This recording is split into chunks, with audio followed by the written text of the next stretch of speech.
Fin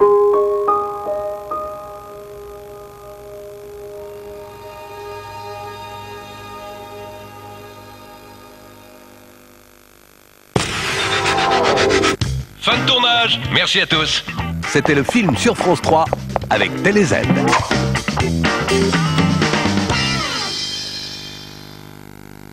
En 84, le gouvernement d'Afrique du Sud confia au docteur Lamor la plus terrible mission. Et une cible, la population noire. Passée sous silence, enquête sur l'horrible vérité après la météo et Soir 3.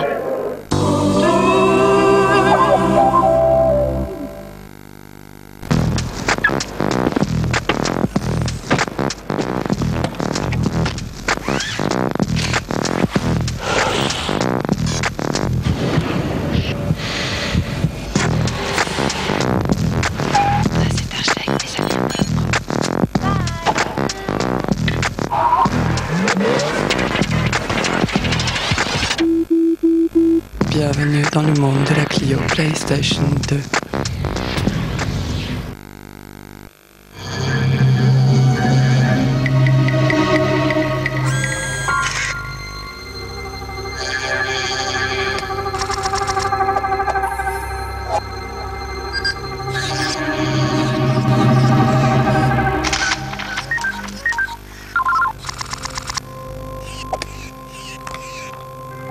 Il y aura toujours un caméscope Sony pour vous surprendre.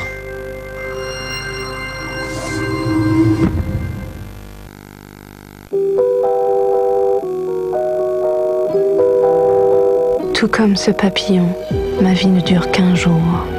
Je suis légère, fluide et transparente. Utile et invisible, je suis la prunelle de vos yeux. Je suis l'éphémère d'un flelou. Une lentille souple à usage unique. Je ne coûte qu'1 euro la paire et on ne me trouve que chez Afflelou.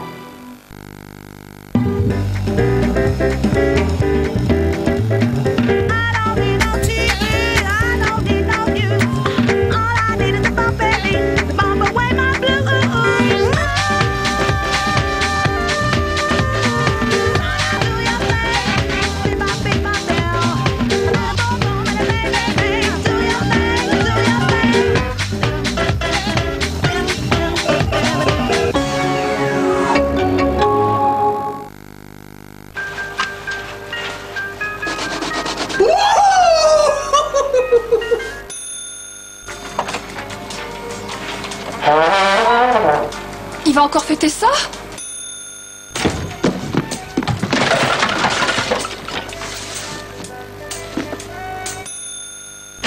Tac TV, c'est jusqu'à 1500 € par mois et ça peut durer comme ça pendant 10 ans. J'ai l'impression qu'on va encore fêter ça. Tac TV, on gagne une fois, ça tombe tous les mois. Château d'Axe, des salons qui changent tout.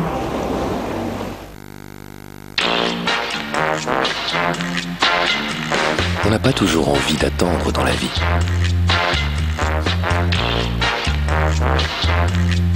Sauf si c'est pour une bonne nouvelle. Avec votre carte vitale, vous n'attendrez pas plus de 5 jours pour être remboursé.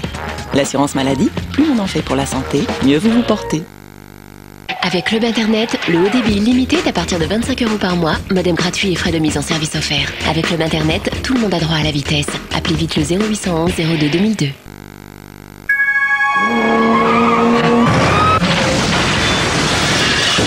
Alors ton abonnement à Canal Satellite, t'en es content? Bien sûr que j'en suis content. Ça me permet de m'évader. Avec Canal Satellite, on a 12 grandes chaînes de cinéma. Il y en a vraiment pour tous les goûts. Moi, ce que j'aime, c'est les films de karaté. Oups, sorry daddy. Tu vois, tu parles déjà anglais. Merci la VO. Canal Satellite, le meilleur du numérique. Parole d'abonné. La seule télé par satellite avec 12 chaînes de cinéma classées par genre et 90 films différents par jour. C'est ça être numéro 1. Spectaculaire, tout, oui, tout Canal Satellite est gratuit.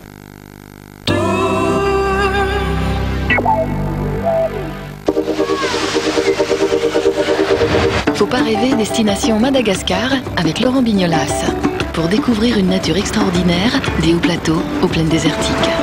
Aujourd'hui, ce paradis est menacé. Dans la lutte pour la survie, le savoir-faire des ancêtres ne suffit plus. Traditionnellement animistes, les Malgaches se réfugient dans des cultes tels que le retournement des morts. Les cérémonies et les rituels les réunissent comme une bouée de sauvetage pour cette île sans cesse à la dérive. Faut pas rêver à Madagascar, c'est samedi, 22h30 sur France 3.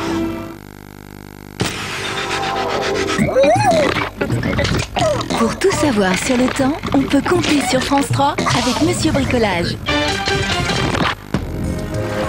Je vous souhaite de passer une très belle fin de soirée en notre compagnie. Pas d'alerte pour la Corse. Néanmoins, restez très prudents ce soir. Nous attendons de forts orages sur l'île de Beauté et un cumul de précipitations 50 à 60 mm d'eau. Ces orages persisteront demain dans la matinée. Et attention aussi au brouillard assez considérable du sud-ouest au nord-est ainsi que sur la région Rhône-Alpes. Des brouillards avec des nuages bas et une visibilité moyenne. Donc si vous prenez la route, soyez très prudents. Le soleil brillera en revanche sur le relief dès le matin au-dessus de 1000 mètres, tout autour de la Méditerranée aussi à l'exception de la Corse. Mais voilà qu'une perturbation arrive sur le Finistère. C'est le front chaud de la perturbation, tout d'abord associé à des vents de sud-ouest à 60 km à l'heure, donc de faibles pluies. Et cette perturbation, dans l'après-midi, elle va gagner du terrain. Poussée par le vent, elle va arriver sur la Normandie, le Nord-Pas-de-Calais et la Picardie dans le courant de la journée. Et le ciel deviendra tout gris avec de faibles pluies associées toujours à des vents à 60-70 km à l'heure de secteur sud-ouest. Et puis, les nuages alterneront avec de belles éclaircies du Poitou-Charentes jusqu'à la Champagne-Ardenne.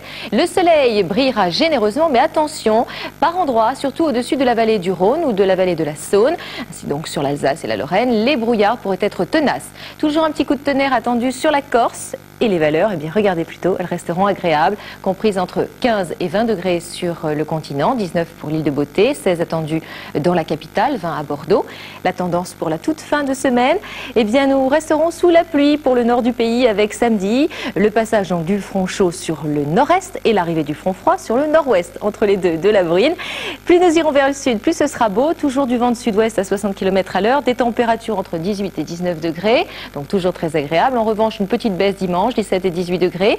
Et le front froid va glisser vers le sud et l'est. On retrouvera donc de la pluie du sud-ouest au nord-est avec un ciel de traîne chaotique à l'arrière sur le nord-ouest du pays, des orages et du vent et du soleil tout autour de la Méditerranée pour toute cette fin de semaine. Excellente soirée à tous, c'est le soir 3 tout de suite. Et demain, ce sera la Toussaint.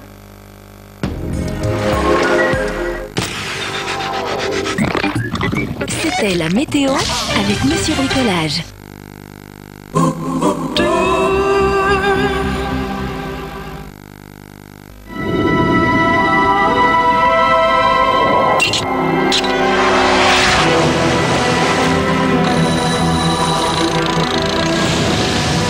Un solide succès financier exige l'engagement total de professionnels qualifiés.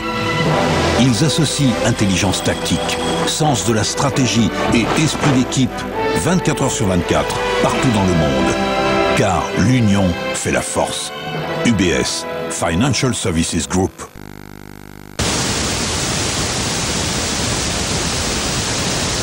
Pellicule, démangeaison, nouveau shampoing T-Gel Total de Neutrogena élimine les pellicules les plus persistantes. Formule exclusive à l'ictiol et à l'élubiol. T-Gel Total, l'antipelliculaire total de Neutrogena.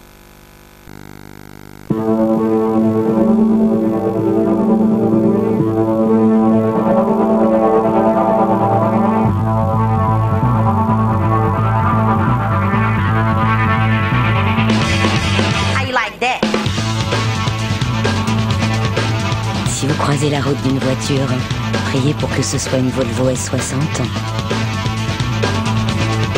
Volvo S60 à partir de 25 400 €.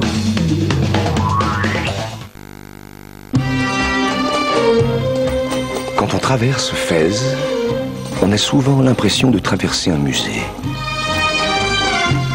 Et bien que ses portes soient toujours ouvertes, on a vraiment du mal à la quitter. Maroc, voyage au pays des merveilles. Pour bien déménager en poule, bourboule, Raoul, poule, choisissez des mépoules. Déménagement des mépoules et tout roule et tout roule. Many rivers to cross, and it's only my will that keeps me alive. I've been ripped, washed up for years. CGTEL accompagne tous les jours 3 millions de clients, particuliers et entreprises. Et vous, pour vos télécommunications, qui vous accompagne ? CGTEL, se dépasser pour vous donner de l'avance.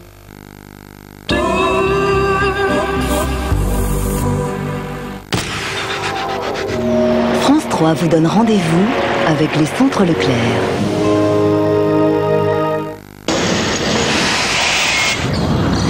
En Amérique centrale, sur les côtes du Honduras, les Indiens Garifuna risquent d'être jetés à la mer. Une population de 80 000 personnes qui vit de la pêche côtière depuis des siècles. Et aujourd'hui, c'est le tourisme qui envahit le littoral sans se préoccuper des Garifuna. C'était sans compter sur la détermination de ce peuple dont l'isolement géographique a renforcé l'indépendance culturelle. En ce début du XXIe siècle, les Indiens Garifuna se battent pour survivre. Les Garifuna du Honduras, c'est demain à 20h50 dans Thalassa, sur France 3.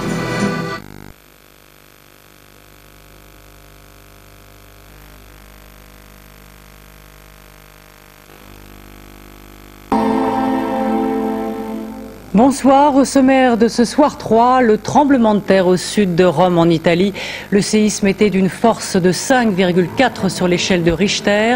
Le toit d'une école s'est effondré pendant les cours. Il y a 8 morts, dont 6 enfants, mais ce bilan reste provisoire. En Russie, les doutes persistent sur le nom du produit utilisé pour neutraliser le commando tchétchène. Les spécialistes sont sceptiques sur la version officielle donnée par le ministère de la Santé. La valse aux adieux chez Yves Saint Laurent, la maison de couture a fermé définitivement. Émotion aujourd'hui de son créateur et de ses petites mains. La terre a tremblé au sud de Rome. Un séisme de 5,4 sur l'échelle de Richter est survenu en début d'après-midi. La situation est dramatique à San Giuliano di Puglia, une petite commune où le toit d'une école maternelle s'est effondré sur des enfants. Le bilan est de 8 morts, dont 6 enfants. Mais ce soir, les sauveteurs ont encore l'espoir de retrouver des survivants. Amélie Deloy. Une course contre la mort dans les décombres de l'école maternelle. Les sauveteurs doivent avancer tout doucement pour éviter que le reste des gravats ne s'effondre. Mais il y a urgence, une vingtaine d'enfants et leurs professeurs sont toujours coincés dessous. Ce soir, plusieurs survivants ont pu être extraits des décombres, mais le bilan qui s'élève déjà à 8 morts, dont 6 enfants, pourrait s'alourdir. C'est en fin de matinée que la secousse a ébranlé la région de Campobasso.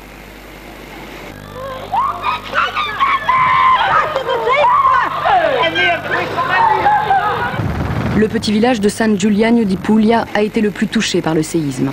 Autour de l'école maternelle, dont le toit s'est effondré, la colère a rapidement pris le pas sur la panique. Je travaillais avec des élèves de l'école maternelle. Nous avons pu sortir à temps. Pourquoi la protection civile ne nous a pas alertés alors qu'on aurait pu le prévoir? Les enfants sont encore sous les décombres.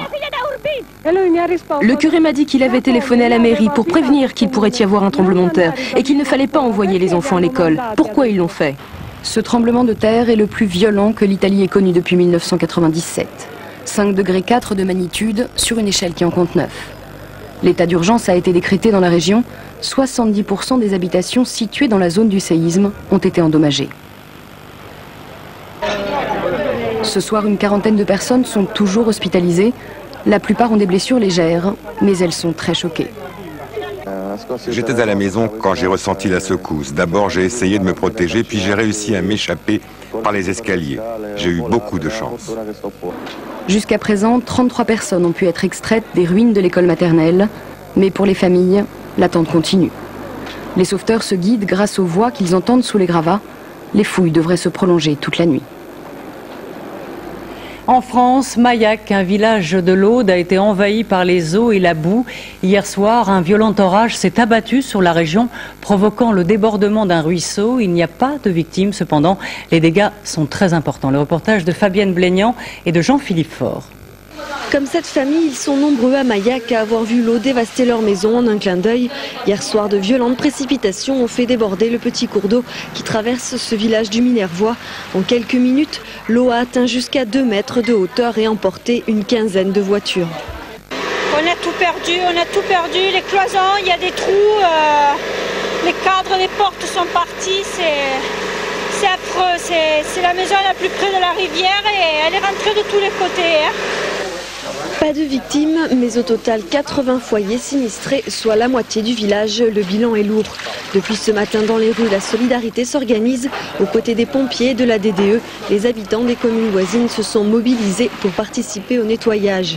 L'électricité et le téléphone ont d'ores et déjà été rétablis et les procédures d'indemnisation sont en cours.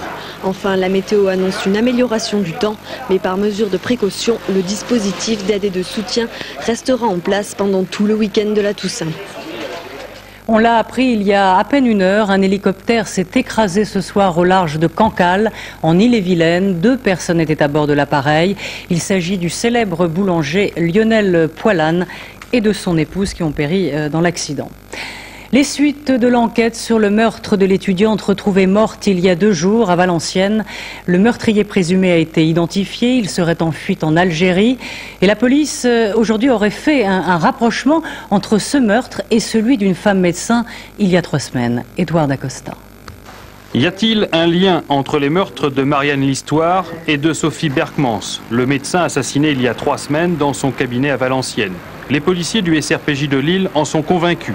Mais ils savent très bien que leur intime conviction ne suffit pas pour confondre le suspect principal. Il s'agit d'un franco-algérien de 28 ans, déjà condamné pour viol et outrage à la pudeur. Comme le révèle cette note interne des services de police, l'homme recherché a quitté précipitamment la France pour l'Algérie 5 jours après la disparition de la jeune étudiante. Hier, l'un des enquêteurs confirmait avec les réserves d'usage l'existence de points communs entre les 2 affaires. Effectivement, il y a peut-être certaines similitudes. On peut évoquer effectivement que ce sont 2 affaires sordides qui sont perpétrées dans un secteur relativement réduit. Même si les 2 victimes n'ont pas été retrouvées dans un environnement similaire, l'une dans son cabinet médical, l'autre abandonnée le long d'un chemin, les policiers disposeraient cependant d'un indice très important. Selon nos informations, ils auraient découvert que le suspect a téléphoné à plusieurs reprises d'un café, établissement situé à proximité du cabinet de la rhumatologue, assassiné le 7 octobre dernier. Coïncidence, c'est de ce café qu'il aurait également contacté la jeune étudiante dont on a retrouvé le corps il y a 2 jours. Le second rapprochement entre les 2 agressions mortelles concerne le mode opératoire. Les 2 femmes ont été égorgées. Les policiers attendent maintenant les expertises menées sur un couteau de cuisine qui aurait pu servir dans les 2 meurtres. À l'étranger en Russie, le doute persiste sur le gaz utilisé lors de l'assaut du théâtre de Moscou. Hier, le ministre de la Santé russe avait révélé qu'il s'agissait de fentanyl, une substance anesthésiante non interdite. Mais aujourd'hui, plusieurs experts remettent en question cette version officielle. Laurence Ragon. Les autorités russes persistent à dire que ce n'est pas le gaz qui a tué les otages. Aujourd'hui, lors d'une nouvelle conférence de presse, de hauts responsables ont expliqué que les otages étaient affaiblis, ce qui a aggravé les effets du gaz dispersé par les forces spéciales pendant l'assaut. Quant au gaz utilisé, les experts russes le maintiennent. Il s'agit de fentanyl, un puissant anesthésique dérivé de la morphine. Je peux fermement affirmer qu'aucune arme chimique interdite par la Convention internationale n'a été utilisée pendant cette opération. Pourtant, cet expert russe en armes chimiques, exilé aux États-Unis, remet en cause la version officielle. Selon lui, le fentanyl ne peut se transformer en gaz et surtout, il affirme que la Russie ne dispose pas de cette substance en quantité suffisante.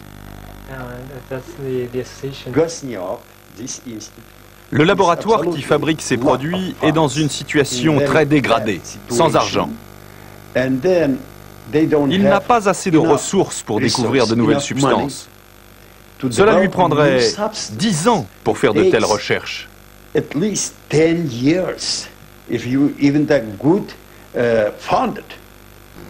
La Russie a-t-elle utilisé un autre produit que le fentanyl? Certains experts allemands qui soignent des ex-otages du théâtre de Moscou ont peut-être un début d'explication. Lors de l'assaut, les forces russes auraient bien employé un anesthésique, mais peut-être associé à du BZ, selon l'un de ces experts. Le BZ, un gaz incapacitant, une arme déjà utilisée pendant la guerre du Vietnam. En Israël, après la démission hier de 5 ministres travaillistes, Ariel Sharon tente de négocier avec son extrême droite. Ce soir, le Premier ministre a proposé le poste de ministre de la Défense à son ancien chef d'état-major, le général Mofaz. C'est un faucon, un homme résolument opposé au processus de paix. Serge Kovacs. Un général à la poigne de fer. Dès le début de l'intifada, Shaoul Mofaz préconisait la manière forte contre les Palestiniens. Alors chef d'état-major, c'est lui qui commandait les troupes israéliennes à l'assaut de Jenin en avril dernier. Cet ancien commando parachutiste n'avait qu'une idée en tête, expulser Yasser Arafat. On devrait le foutre dehors. Oui, je sais. C'est une occasion qui ne se représentera plus, c'est maintenant ou jamais. Proche du Likoud, le parti d'Ariel Sharon, Mofaz est un des officiers les plus à droite de l'armée. Pour lui, Israël a commis la pire erreur en signant la paix avec les Palestiniens. À Ramallah, Yasser Arafat se prépare déjà au pire. Qu'est-ce que l'on peut attendre, nous, les Palestiniens, d'un gouvernement dirigé par Sharon, avec Mofaz d'un côté et le général Ya'alon de l'autre? Avec Mofaz à la défense et le général Ya'alon à la tête de l'armée, le coup de barre à droite semble en effet inéluctable. D'autant plus qu'Ariel Sharon compte se tourner vers un parti d'extrême droite, fort de 7 députés, pour conserver une majorité au Parlement. Avec de tels alliés, le nouveau gouvernement Sharon pourrait bien basculer dans la colonisation à outrance des territoires palestiniens. En France, l'Eurostar a enfin repris du service après 3 jours d'interruption. Le premier train au départ de Paris et à destination de Londres a quitté la gare du Nord à 6h30 ce matin. Tout est donc rentré dans l'ordre, même si le trafic a connu quelques retards mineurs. Aujourd'hui, en revanche, c'était par bateau que les liaisons étaient interrompues. Le trafic transmanche des ferries était bloqué à Dieppe et Cherbourg. Cette fois, non pas à cause du mauvais temps, mais d'un mouvement de grève des employés de la Chambre de commerce et d'industrie. L'économie avec un chiffre, celui du chômage, qui a fait une pause en septembre. Il reste stable avec 9% de la population active.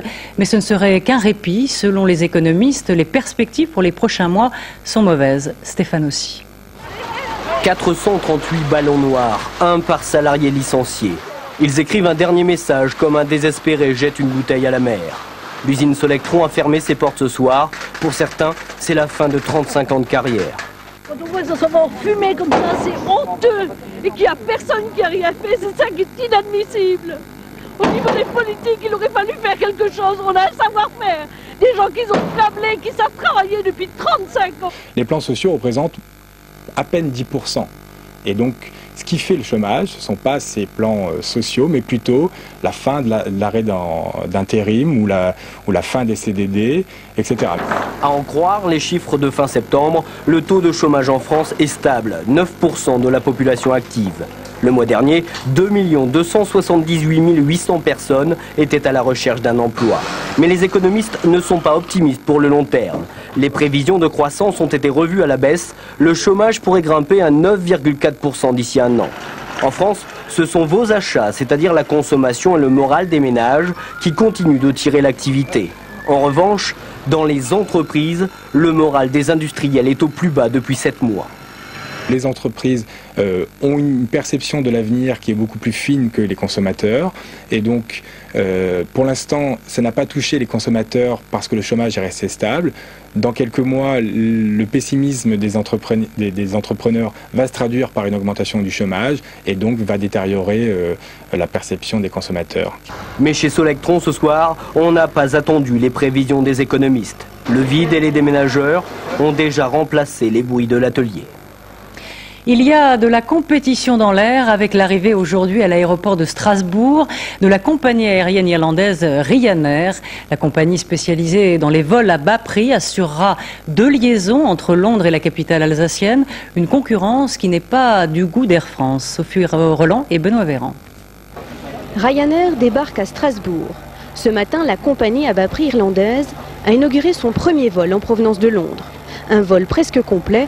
Il faut dire que la plupart de ces touristes anglais ont bénéficié d'une offre de lancement exceptionnelle. On n'a rien payé du tout. Hein, Brandon? C'est un voyage gratuit. On va aller se balader, on va passer une bonne journée et rentrer à la maison. Une offre valable des 2 côtés de la Manche. Mais dès demain, le prix d'appel passera à 20 € l'aller-retour.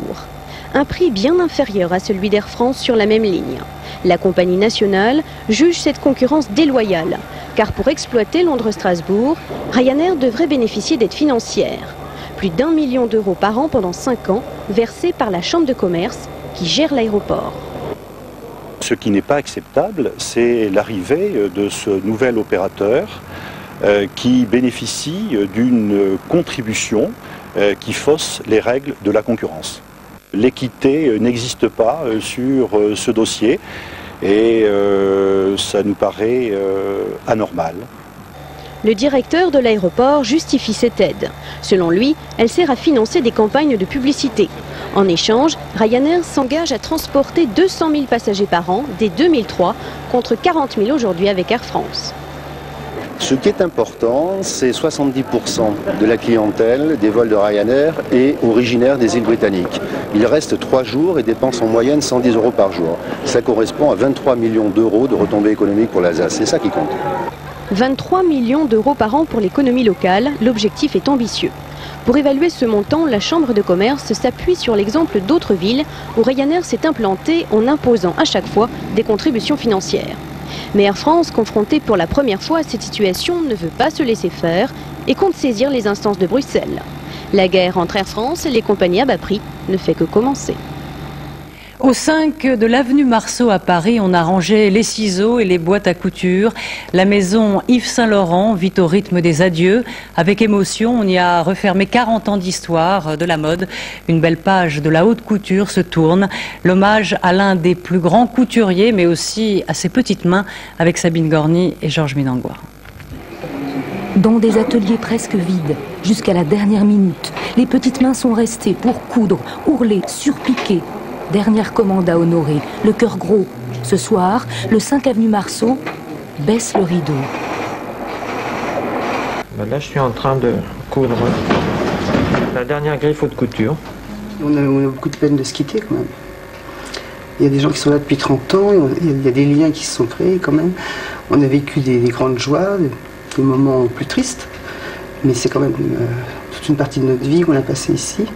C'est la fin d'une époque. C'est un peu dur.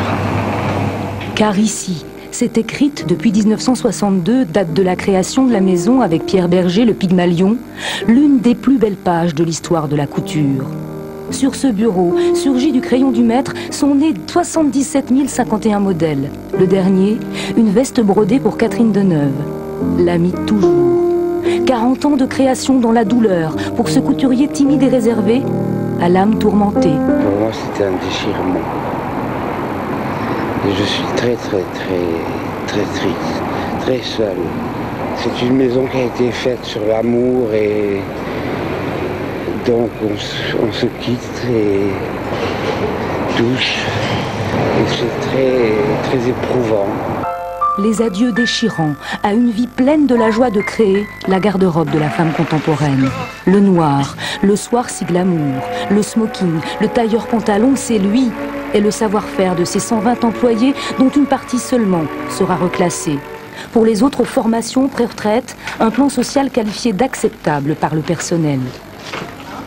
Ce plan social a été fait vraiment, vous me direz que sans jeu de mots dans cette maison, c'est normal, sur mesure.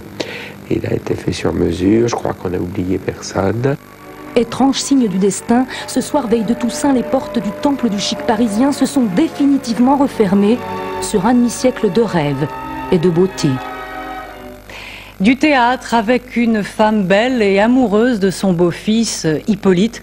Vous aurez peut-être reconnu Phèdre, l'éternelle héroïne de Jean Racine, incarnée par Carole Bouquet. La comédienne se remet en question sur les planches dans un rôle mythique du répertoire classique. Dominique Poncet et Olivier Thiette ont assisté à la représentation. Elle s'est coupé les cheveux et ça lui va ravir. Et pour la vie de tous les jours, et aussi pour jouer Phèdre, le rôle qu'elle vient d'endosser sous le regard de Jacques Weber. Incarner Phèdre, cette femme qui se sacrifie sur l'autel des amours incestueuses, c'était pour Carole un sacré pari et aussi une irrésistible envie. La langue de Racine l'émerveille et Phèdre la touche au cœur. Où suis-je, qu'ai-je dit? Où laissais-je égarer mes vœux et mon esprit? Je l'ai perdu, les dieux m'en ont ravi l'usage. C'est quelqu'un qui a une telle violence retenue, une telle douleur, qui est ravagée par la douleur et qui est au-delà même de la souffrance.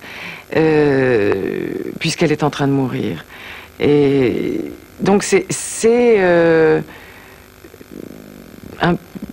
un peu difficile à faire, par moments. On dit qu'un prompt départ vous éloigne de nous, Seigneur. À vos douleurs, je viens joindre mes larmes. Je vous viens pour un fils expliquer mes alarmes. Heureusement, le plaisir est là de dire ces mots, de travailler, de raconter cette histoire. Et puis la langue de Racine, pour moi, qui malheureusement ne suis pas musicienne, c'est ma manière à moi de faire de la musique. Et c'est très exigeant, et en même temps, c'est vrai que ça donne immensément de plaisir. Si pourtant à l'offense on mesure la peine, si la haine peut seule attirer votre haine, jamais femme ne fut plus digne de pitié et moins digne, Seigneur, de votre inimitié. Il faut accepter d'être humble devant cette langue qui est plus grande que moi, ça c'est sûr.